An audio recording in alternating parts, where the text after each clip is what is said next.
You're most welcome. It's a pleasure to have your company. Thank you so much for choosing UBC to inspire you, the national broadcaster, this lovely day, a great Friday, the 19th day of August 2022, for this particular newscast coming your way at 10 p.m. My name is Sandrah Kahunde and I'm joined by Mohammed Mugalu, very good at what he's doing, giving you the sign interpretation right there. Now, starting off this newscast, we'll take a look at the headlines.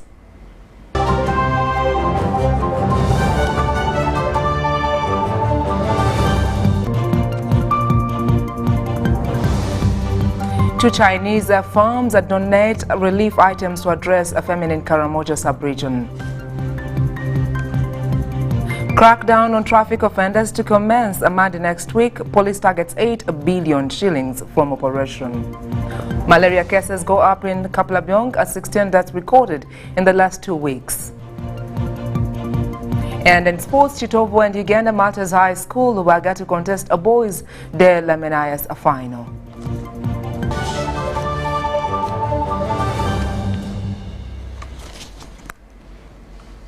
Thank you once again for choosing us. Current affairs for this particular hour, starting us off with the head of state activities.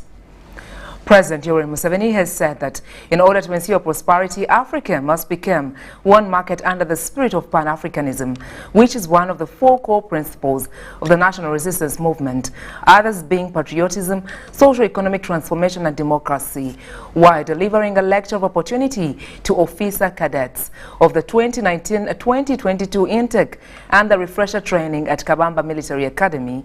Museveni noted that some Ugandans have started waking up and are engaging in commercial agriculture, which has led to excess production that cannot be absorbed by the small market of Uganda and at times as least in East Africa.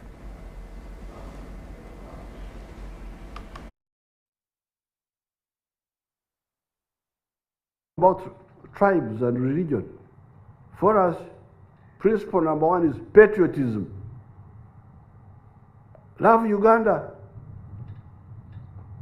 Patriotism. Love Uganda. Why? Because Uganda is the one which is going to solve your prosperity problem. Principle number 1, patriotism. We find that even patriotism is not enough. Because now we have got excess milk, we have got excess sugar, excess maize, excess cement, excess soap, excess mitayimbwa, the factories have come up, excess tires. Even patriotism is no longer enough. She's able to sell it. So that's why we now say, abalowoleza mu kusosola muli basetaani mugende. The ones who believe in sectarianism, you are Satans. You are against our interests. Leave us alone. So this is the second principle of the NRM. Be able to benefit from a united Uganda or a united East Africa. You must undergo socio-economic transformation. And finally, of course, democracy.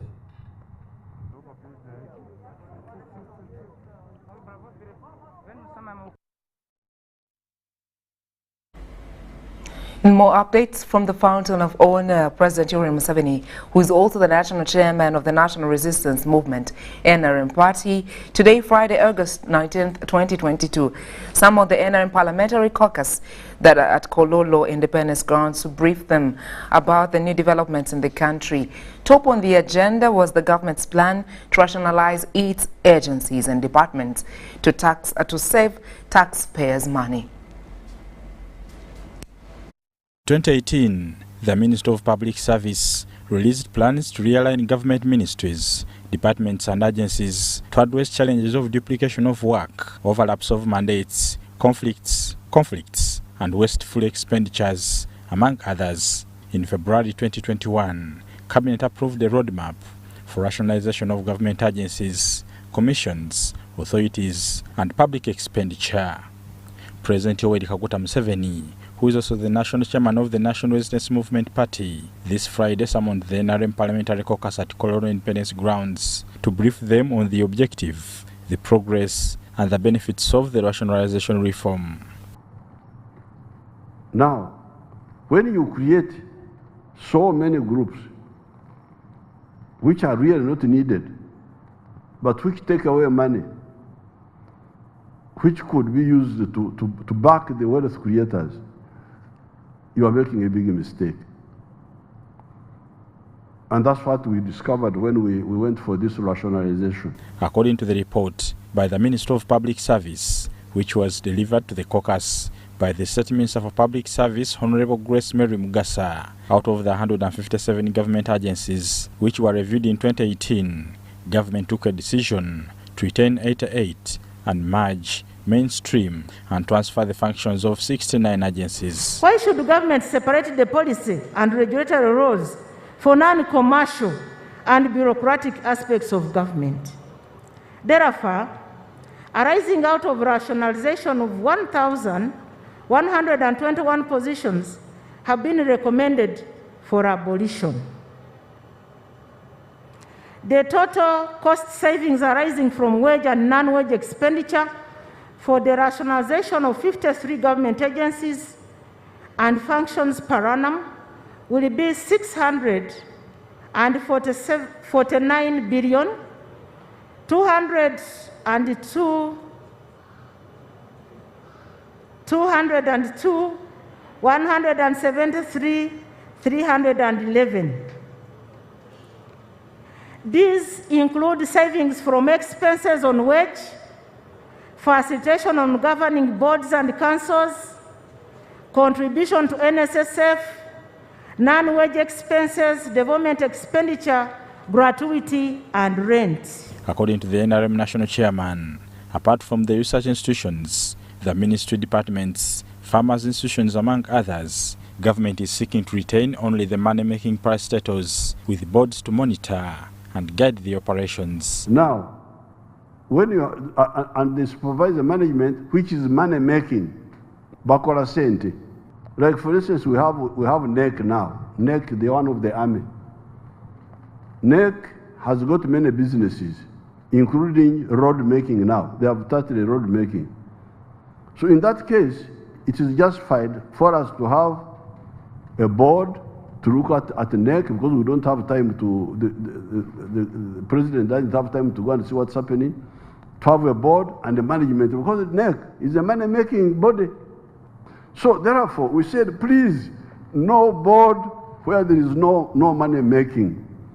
If it is a government parastatal making money, yes, we need a board, because the government ministers don't have time to go and supervise it. They need a board for money-making companies, but not for these agencies. President asked NRM members of Parliament to study the report by the Minister of Public Service and reconvene in September to conclude on the matter. Bernard Higa, UBC News.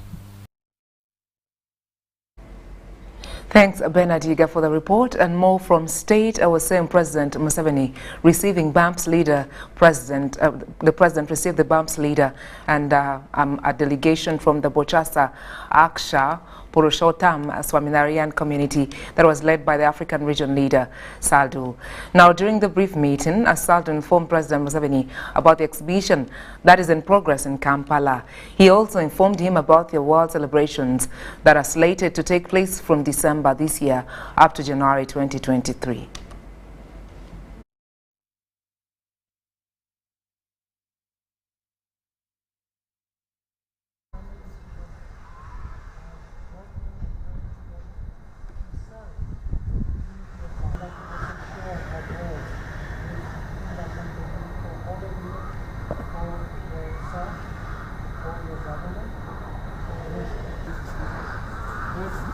Impact that everybody leaves on each other is the shared value system that you mentioned in the beginning.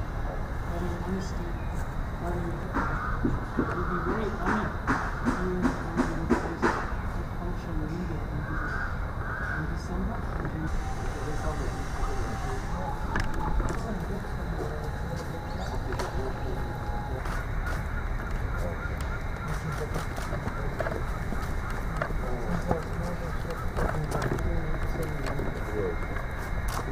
So many.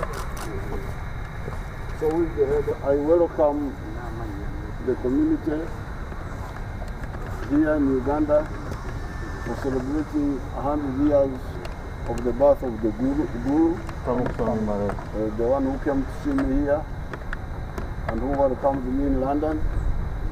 And we support this community. They are doing a good job. I wish you happy celebration. Thank you very much.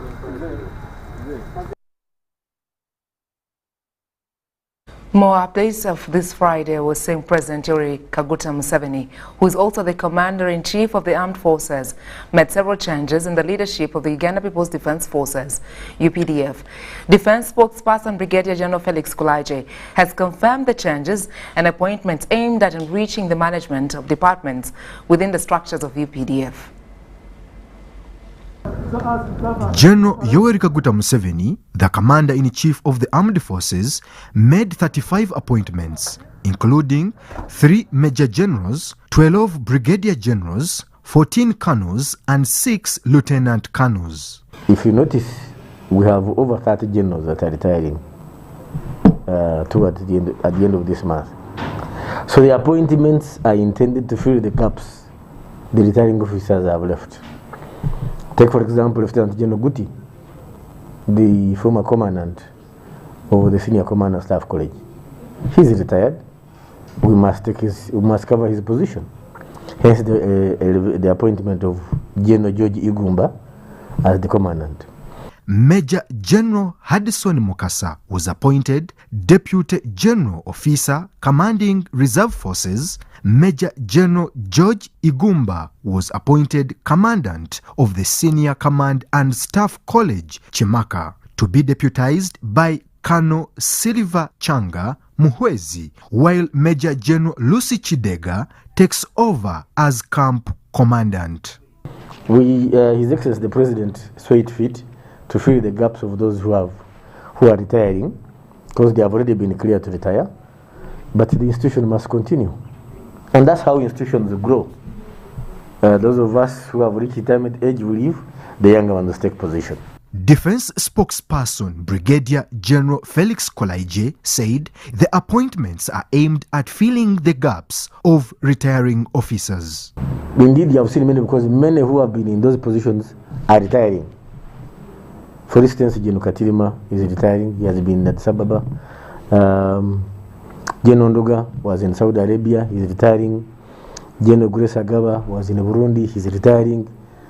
General Kashaka was in Tanzania. He's retiring. So General Kidega had to come and replace General Kakari at Camp Commandant, because Camp Commandant has retired. You realize that we are filling positions as people retiring. So the defense advisors play a role of advising our high commissioners and ambassadors on matters of defense cooperation between us and the countries where they represent us. Kulaije reiterated that the Commander-in-Chief of the Armed Forces also considered the competency of officer on duty. Defense areas, in the end, contribute to the defense capacity of the country. As an institution grows, the new team may come with a new style. Colonel Deo Akiki has been reappointed as the deputy spokesperson, replacing Lieutenant Colonel Ronald Kakurungu, who has been appointed to deputize Colonel Pade Ankunda at the Directorate of Strategic Communications. Brian Tumwinebia Ruhanga, Haruna Mutesa Asira, UBC News. Now, the Minister of the the Office of the Prime Minister has received an assortment of food and other relief items from China Communications Construction Company and China Fuel King. The items destined for Karamoja were officially received by Prime Minister Robin Anabanja, who promised to have them reach the intended beneficiaries. The items in their hundreds of tons included maize flour, salt and laundry soap meant for elderly people of Karamoja sub-region.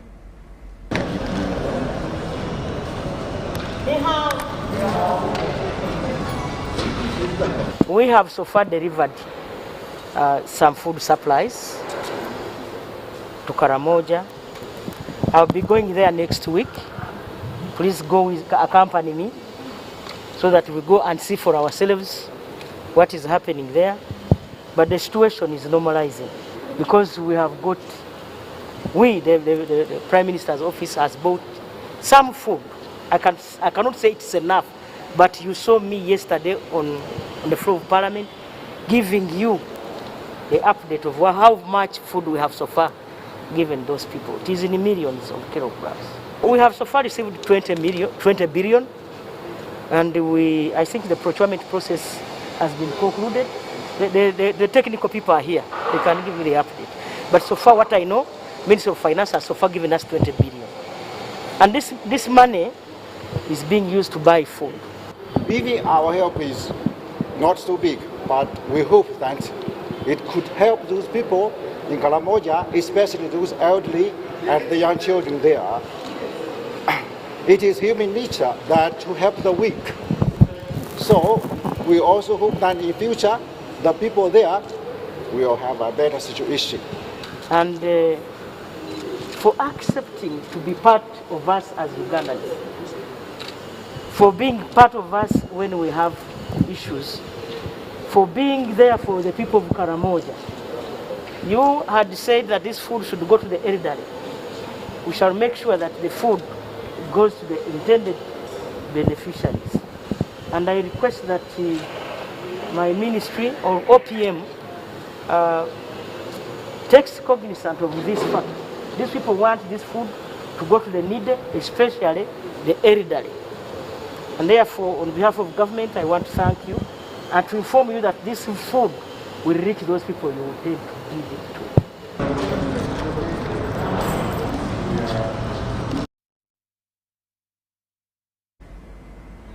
In more news, the first Deputy Prime Minister and Minister for East African Community Affairs, Rebecca Kadaga, has tipped the business sector in Jinja sub-region to revamp businesses that were hit by COVID-19 pandemic. She was highlighting on the Jinja Business and Investment Summit, an investment opportunity that would diversify investment in the development of Jinja City. Jinja is an industrial district with a number of factories and tourism centers. In 2020, Jinja municipality was elevated to city status. However, the city faces poor service delivery, unemployment and street congestion, which are associated with a growing population. The economy in Jinja is staggering, seriously. Because given people, we are crying of the fuel prices, we are crying of the commodity prices. The authorities and other stakeholders are worried and call for action from relevant authorities. The industries have gone down. And now industrialization, producing products, manufactured products, is no longer the story here in Jinja. It's come a long way from 1906, when it was just a fishing village. And Jinja was strategic because it was on the trade route from the coast to the hinterland. The Minister for East African Community Affairs, also first Deputy Prime Minister, Rebecca Alitwala Kadaga, has called upon the business sector to take advantage of the revamping business opportunities yet to be provided. The area suffered during after the departure of the Asians in the 70s.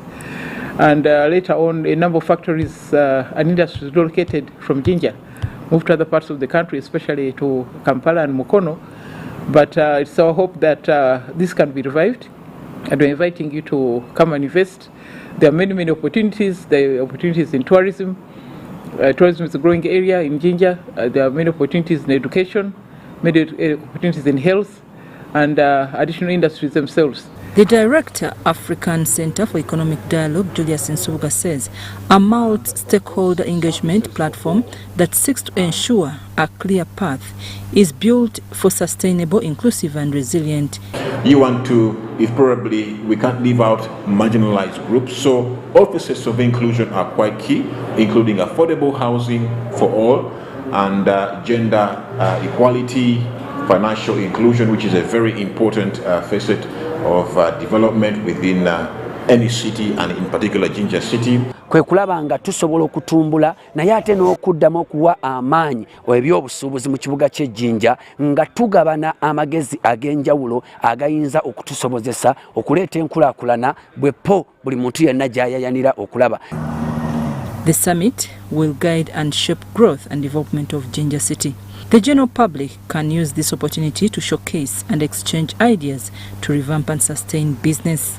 The 11th November Jinja Business and Investment Summit at Civil Service College Jinja is organized by Jinja City authorities and the African Center for Economic Dialogue. I'm Nafka Farida and Sandrah Kahunde.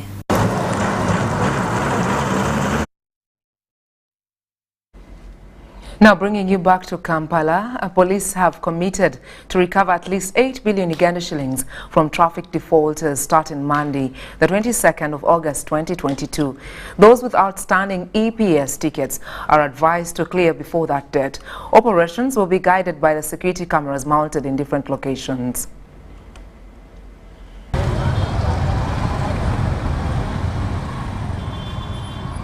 The express penalty scheme by Uganda Police Traffic Department was introduced to reduce congestion in prisons.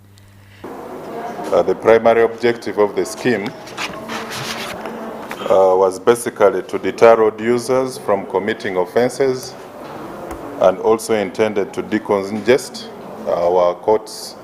The reluctance in payment by traffic offenders has led to the accumulation of total outstanding amount to 8 billion shillings. We are going to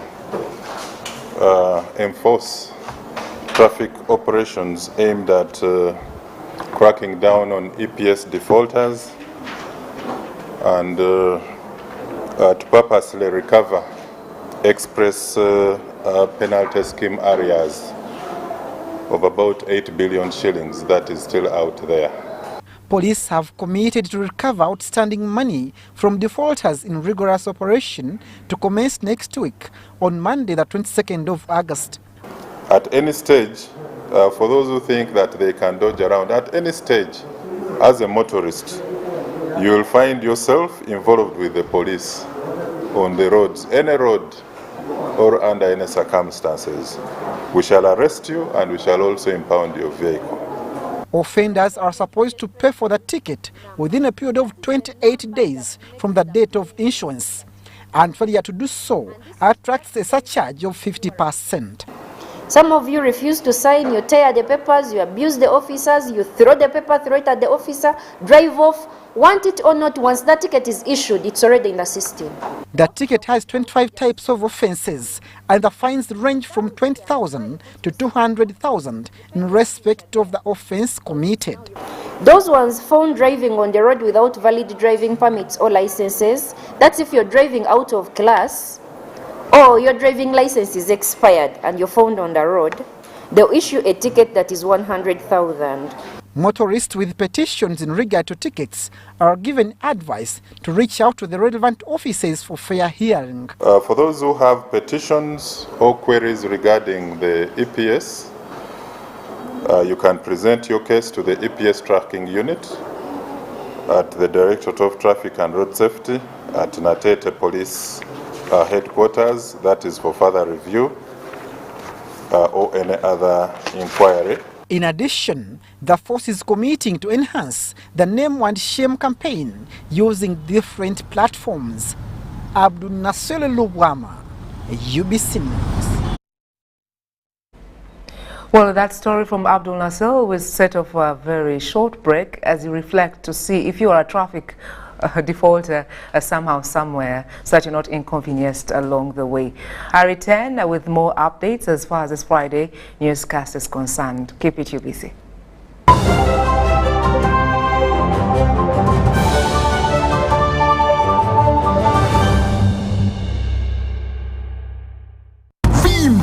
Ni MTN Kabode Super as you pay mpola for this smartphone. Make calls, update your WhatsApp status, watch YouTube, and Google anything under the sun with 2 GB worth of data every month for 7 months. Simply make a small deposit of 99k and pay the balance mpola. You can pay in daily, weekly, or even monthly installments while you enjoy your new phone. So what are you doing today? Visit any MTN shop near you and get the MTN Kabode Super easy.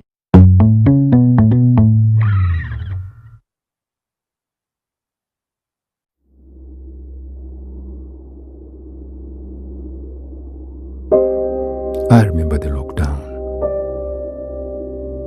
when the streets were empty and our lives disrupted, when businesses closed and our livelihoods hung in the balance. Hospitals were full. We lost loved ones, jobs, and hope. Our children couldn't study anymore. We cannot let this happen again. We should not go back. Get fully vaccinated against COVID-19 and join the millions of Ugandans who are already vaccinated.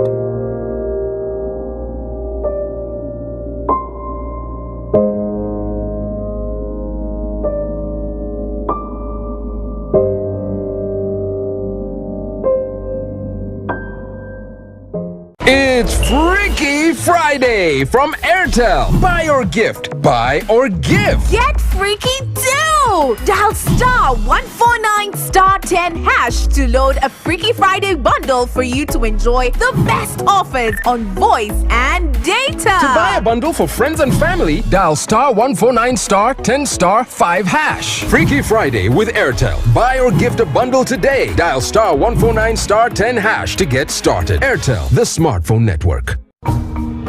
Children are a special gift, one we must protect and nurture with care. Ensuring your child has a birth certificate opens doors for them that would otherwise be hard to access, such as immunization, school admission, or simply proving their age and belonging. Let us do our duty as parents and guardians by registering our children and getting them birth certificates. For more information, visit the NERA office closest to you or call the toll-free number 0800-211-700. This message is brought to you by NERA.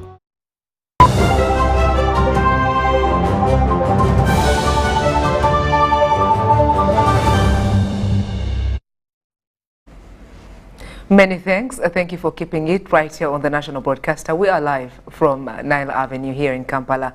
Now, in other updates of the day, our Ministry of Water and Environment has extended small-scale irrigation projects to drought-prone areas to handle agricultural production, promote food security, and ensure stable incomes in various households.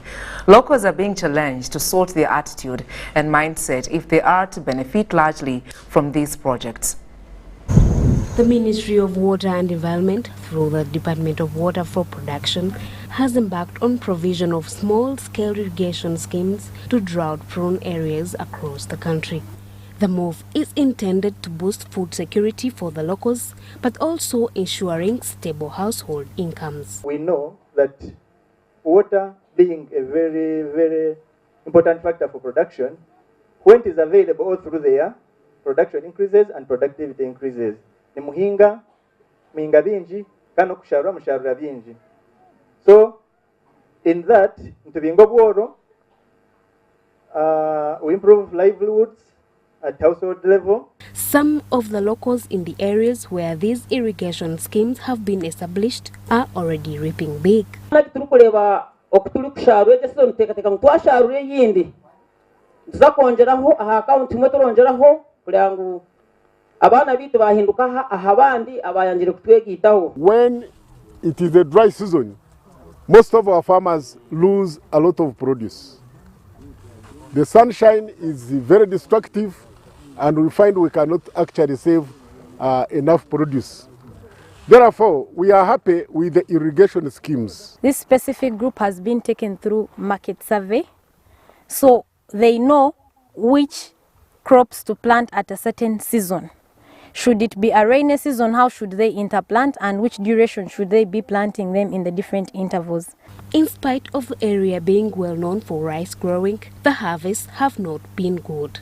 In lieu of this, government did establish an irrigation scheme through which some of the locals that made good use of it now have positive stories to tell. Reports indicate that government invested over 800 million shillings into this project, but Rukunjil district officials are disappointed that majority of the locals are yet to embrace it.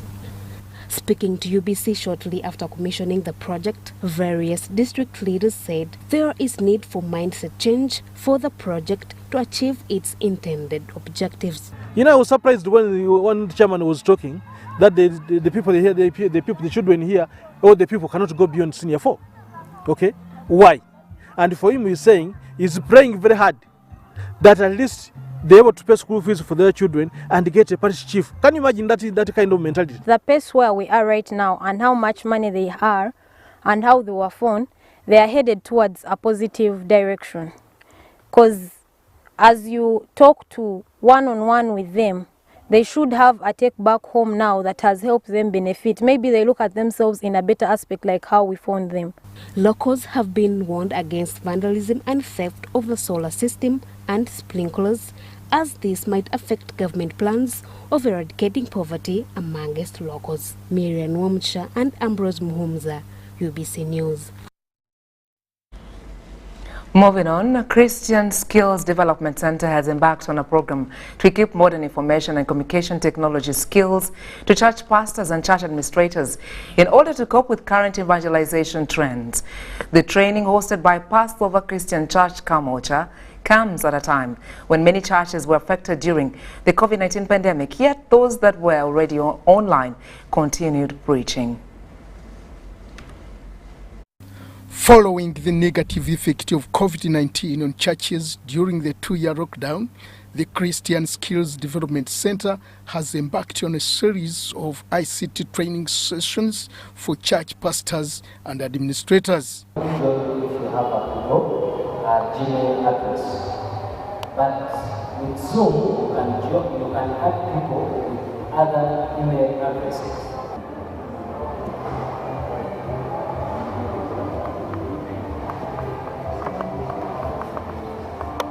Reverend Dr. Ngwabe Denso Jambo, the co-director of the center, says such training will also prepare the church ministers to take advantage of online preaching in order to reach to a global audience just like their counterparts in the developed world. We have met here in what we have called high-tech church digitalization seminar. During the lockdown, many churches that were based on meeting in the church were completely locked down, and some of the church have not yet resumed.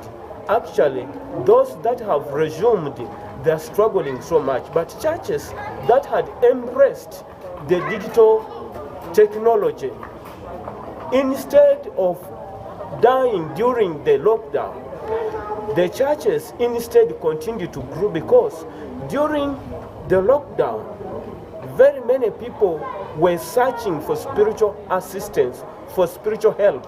And so churches that had embraced digitalization grew faster. Reverend Gatete Papa of Love and Care Gift Ministries Kawanda and Pastor Emin Nandas of Trinity Touch House Wandegea are some of the beneficiaries of the training. And ministers who have been lacking knowledge of using computers and our smartphones. So today we have learned that using Zoom and Google, we can reach many people as we can. We've been pursuing the high-tech, where we're joining the digital world. They're introducing the church to the digital world. Yes, I've been in the digital world, what I've been doing, but it's good for the church because now analog is outdated. The center partnered with East African Polytechnic Chambogo by providing the training tutors. Edward Colin Juko, Kamocha in Kampala.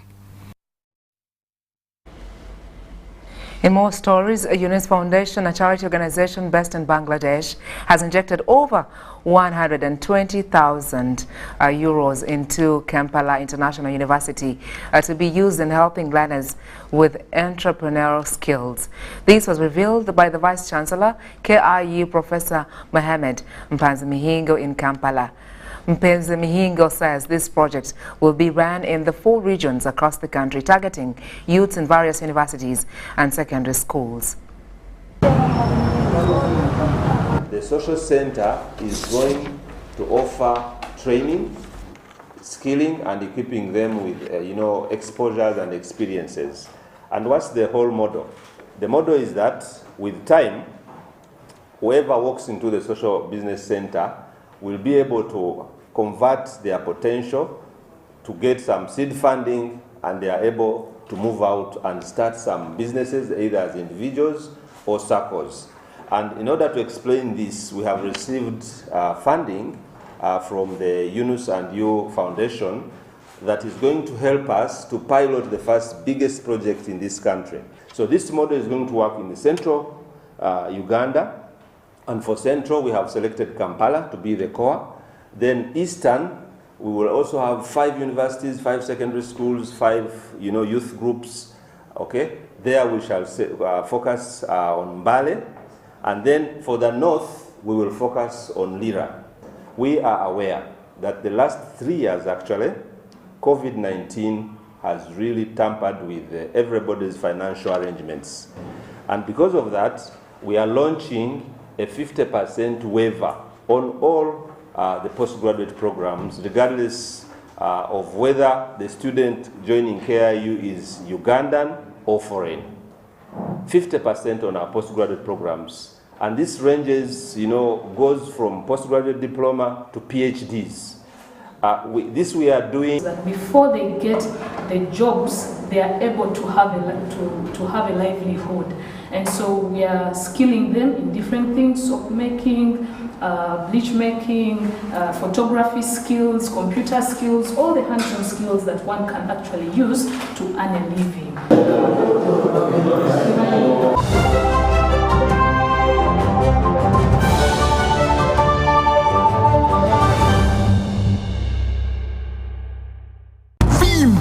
Ni MTN Kabode Super as you pay mpola for this smartphone. Make calls, update your WhatsApp status, watch YouTube, and Google anything under the sun with 2 GB worth of data every month for 7 months. Simply make a small deposit of 99k and pay the balance mpola. You can pay in daily, weekly, or even monthly installments while you enjoy your new phone.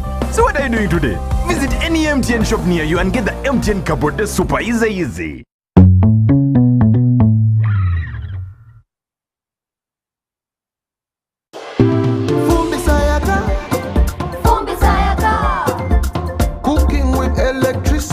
It's now affordable.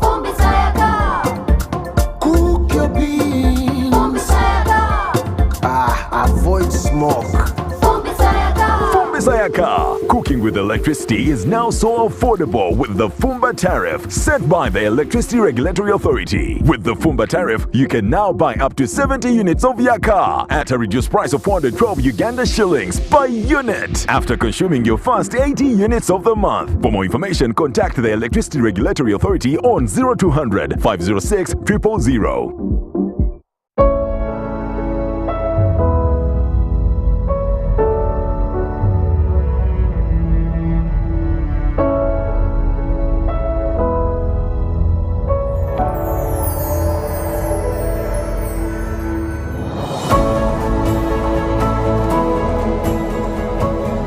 A good school doesn't tolerate violence against children. Because a good school equals a better life. Raising voices.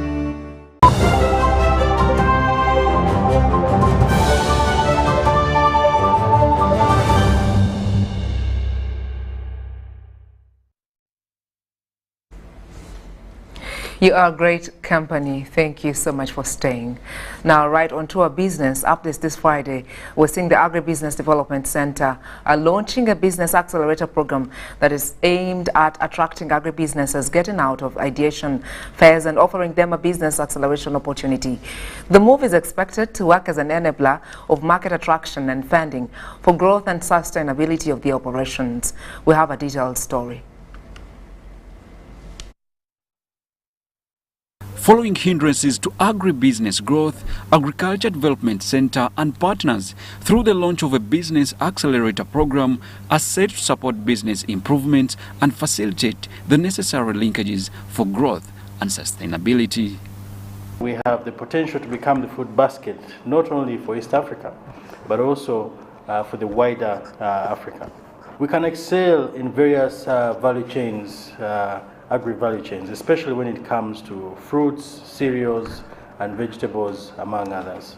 According to Frank Birza, the agriculture counselor at the Dutch Embassy, the partnership seeks to collectively contribute directly to the 5 Sustainable Development Goals through agri-tech business. And in all the programs that we do, we also look at access to credits and finance and how to improve on that, and also how to improve, how to use innovative kind of fintech kind of solutions, make it easier for farmers. With 52% of Uganda's labor force made up of women, the program intends to build their capacity and investment readiness to access financing from investors and financial institutions.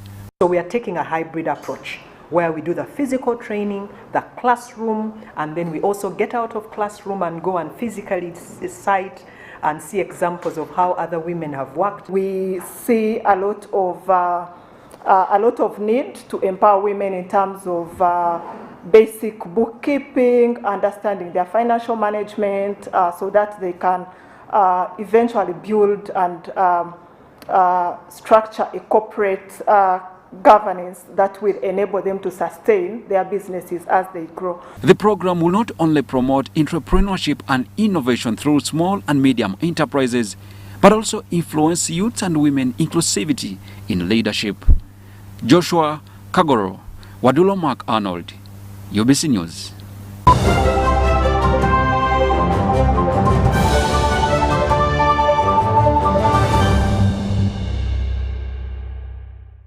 It's Freaky Friday from Airtel. Buy or gift. Buy or give. Get freaky too! Dial *149*10# to load a Freaky Friday bundle for you to enjoy the best offers on voice and data. To buy a bundle for friends and family, dial *149*10*5#. Freaky Friday with Airtel. Buy or gift a bundle today. Dial *149*10# to get started. Airtel, the smartphone network.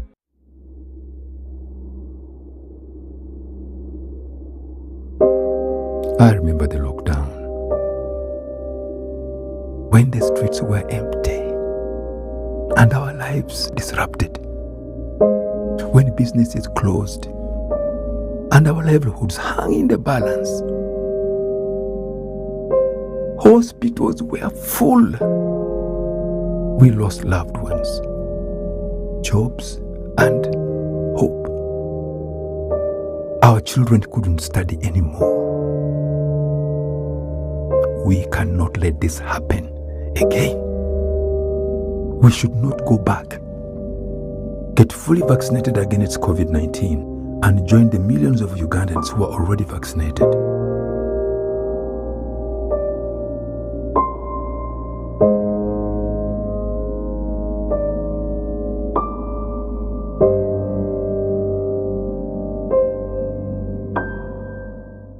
Forget last season. Forget the oohs and ahs. Forget every moment that stole the show, because the real show is here on GoTV. It's the new season. It's action-packed and it's going to be non-stop football. With over 1,000 games from more than 7 leagues and cup competitions plus a World Cup. Make sure you get the best seat in the house this new football season. Get a GoCoder with 1 month of GoTV value for only 25,000 Uganda shillings and enjoy non-stop football. GoTV Uganda. Love it.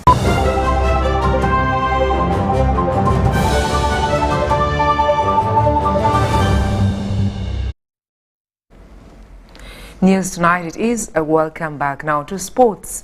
The 60th edition of the annual De La Menace Schools Football Tournament has witnessed its penultimate day of action at St. Charles Lwanga SSS Kasasa. This year's tournament that climaxes this Saturday attracted 14 teams spread across both genders.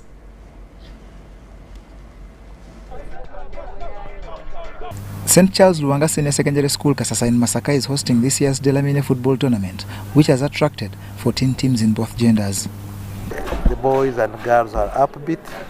They've showed a great talent in football. They've showed great discipline, and they've shown that they have a better future in the sports. We've been privileged to have this tournament here, because it comes after 8-10 years. And we've been able to showcase what we have at Kasasa. Delamine School's football tournament is a brainchild of the Brothers of Christian Instruction and is witnessing its 60th anniversary.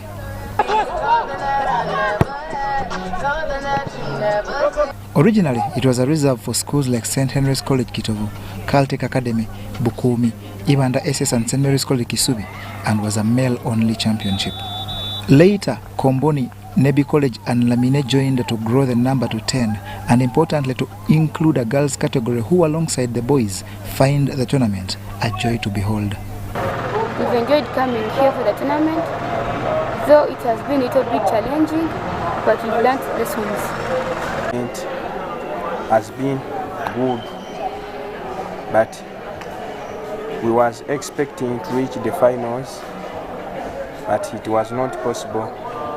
This year's championship has been played on a round robin with the top 2 teams in each gender to contest the final on Saturday. It has been a fair tournament. All our schools, 8 of our schools turned up out of 10. 2 schools never turned up, and the tournament has been a brotherly tournament, and the officiation has been quite fair. The coaches at the championship believe that there is an improvement in quality, and with better preparation and organization, the future is bright. The performance has been good, and it's still good because we cannot yet play the finals.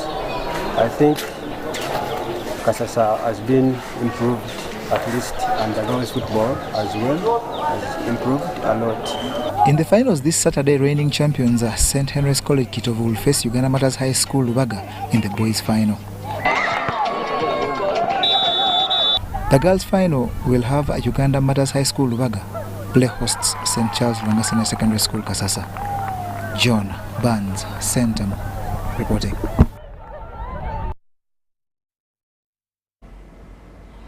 Well, thank you so much, John Burns. And with that particular update from the sports world, we take a look at the headlines again before we let you go.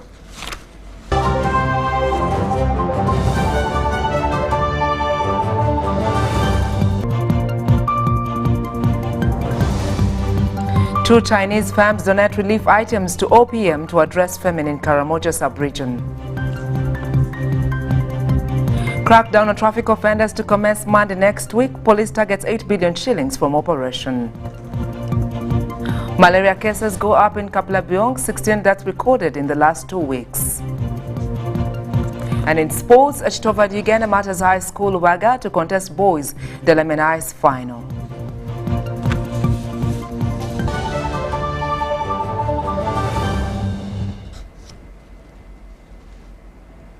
Well, with the headlines, we call it a wrap-up this Friday, the 19th day of August 2022. As far as current affairs for this day are concerned, that's all we had time for you. You've been such a great company. Thank you for always choosing the national broadcaster. My name is Sandrah Kahunde, and I was joined by our very own Mohammed Mugalui. And for now, as you enjoy your evening and we're having a great programming coming your way, I'll definitely leave you with a weather update coming from Mili Kutesa. And from the entire team behind the scene, of course, we wish you a blessed night and not forgetting a great weekend. Thanks for tuning on UBC. My name is Chris Amil with your weather update. We are experiencing a reduction of rainfall. Most parts of the country, though there is still a continuation of isolated thunder showers in some parts of the country. And this is due to the ridging over the tip of South Africa, which has pushed the rainbow to far north of our country. However, we still have moist winds that are blowing from Congo airmounts and from the Indian Ocean within our country, in combination with local effects like Local Victoria, which is bringing us the rainfall that we're experiencing lately. Tomorrow morning, we expect to wake up with sunny intervals, most parts of the country, apart from some few areas across Lake Shore and parts of Arua and Gulu. I expect to have light, isolated showers. Afternoon hour, though, we expect a pickup of light showers, most parts of the country, apart from some parts of Arua, where we are seeing sunny intervals. Temperature raise up 29 degrees Celsius, most parts of the country, apart from some few cities like our capital city, Kampala, which is expected to reach at a maximum of 28 degrees Celsius, Kasese with a maximum of 30 degrees Celsius, Kaval Highlands, the lowest of 24 degrees Celsius. Use moving out of Uganda, the few cities that are across the globe we have for you, like the neighborhood of Nairobi, is expected to have sunny intervals and a maximum of 26 degrees Celsius. Dubai with 42 degrees Celsius. The rest of the places I expect to have sunny conditions at a maximum of 39 degrees Celsius across Cairo. Thanks for tuning on UBC. My name is Kutesa Mili. Stay tuned and see you tomorrow.